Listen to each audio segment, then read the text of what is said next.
Welcome to Old News, the podcast where we look back at the most important stories, interesting news, and memorable moments of each year, including politics, significant inventions, technology, business, sports, pop culture, and other trends.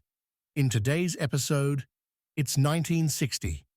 Shake out your denim jacket, slick back that hair, and let's go on a trip. Internationally, 1960 was marked by the wave of decolonization sweeping across Africa. In a single year, 17 African nations, including Nigeria, Senegal, and Ghana, gained independence from colonial rule. This transition marked a significant shift in global politics as newly independent nations sought to assert their identities and establish their place in the international community. The rise of leaders like Kwame Nkrumah of Ghana became symbols of this new era, advocating for Pan-African unity and economic development. And Cold War tensions were heightened when an American U-2 spy plane piloted by Francis Gary Powers was shot down over the Soviet Union during a reconnaissance mission. Initially, the U.S. tried the classic spy plane? What spy plane? Approach. But the truth emerged when the Soviets revealed the captured pilot and wreckage. The incident and denial embarrassed the Eisenhower administration and derailed a planned U.S.-Soviet summit, with Khrushchev condemning American espionage. Powers was convicted of spying, but was exchanged in 1962 for a Soviet agent in a dramatic spy swap. The incident showcased the era's high-stakes intelligence activities and further strained already fraught superpower relations. In Cuba, Fidel Castro's regime continued to solidify its power after the 1959 revolution. The Cuban government began nationalizing industries and implementing socialist policies, leading to tensions with the United States. In response, the U.S. imposed an economic embargo that would shape U.S.-Cuban relations for decades. The ideological clash between capitalism and communism further intensified during this period, setting the stage for future conflicts in the Caribbean. The year also saw significant developments in the civil rights movement.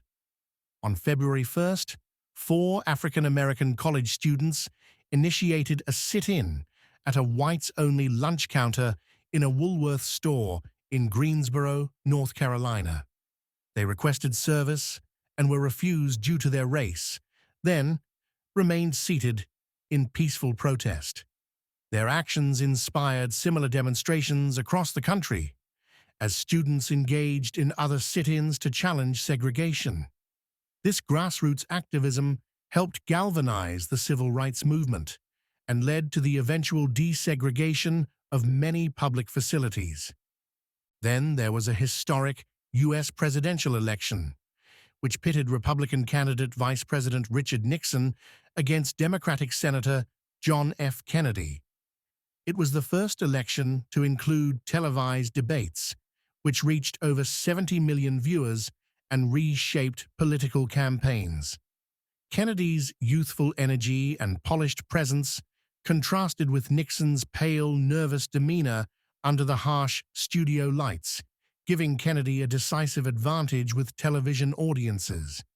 Radio listeners, however, often felt Nixon performed better, highlighting the growing influence of TV. Kennedy campaigned on a vision of a new frontier, focusing on civil rights, space exploration, and economic growth, appealing to younger voters. Nixon emphasized experience and stability, but struggled to match Kennedy's charisma. The election was one of the closest in U.S. history. Kennedy narrowly won with 49.7% of the popular vote to Nixon's 49.5%, a difference of just over 100,000 votes. He secured 303 electoral college votes to Nixon's 219. Becoming the youngest elected president at age 43 and the first Roman Catholic to hold the office. And this would not be the last you would see of Nixon, who would go on to rebuild his political career and make a comeback in '68. In the realm of science and technology, 1960 marked the launch of the first satellite dedicated to scientific research, Explorer 8. This satellite helped to further our understanding of cosmic rays and the Earth's atmosphere. And Theodore Myman built the first working laser, a groundbreaking achievement in physics. This was also the year of the birth control pill. The FDA approved the first oral contraceptive, transforming women's reproductive rights by providing greater control over family planning. It was a scientific breakthrough and a cultural shift, though some people were definitely clutching their pearls. In sports, the 1960 Summer Olympics in Rome were notable for American Don Scholander, who won 4 gold medals in swimming, and boxer Cassius Clay, who won a gold medal in light heavyweight boxing. And the Pittsburgh Pirates defeated the New York Yankees in the World Series Game 7, with a dramatic walk-off home run by Bill Mazeroski.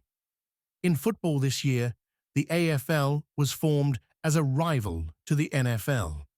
7 years later, the leagues would play their first AFL-NFL championship game, later to be known as the inaugural Super Bowl. In that 1967 game, the AFL's Kansas City Chiefs were defeated by the NFL's Green Bay Packers, led by coach Vince Lombardi. The AFL and NFL later merged in 1970. In entertainment news, Elvis Presley returned to music after 2 years of military service, and Chubby Checker released The Twist, topping the charts, sparking a nationwide dance craze, and influencing music and youth culture for years to come.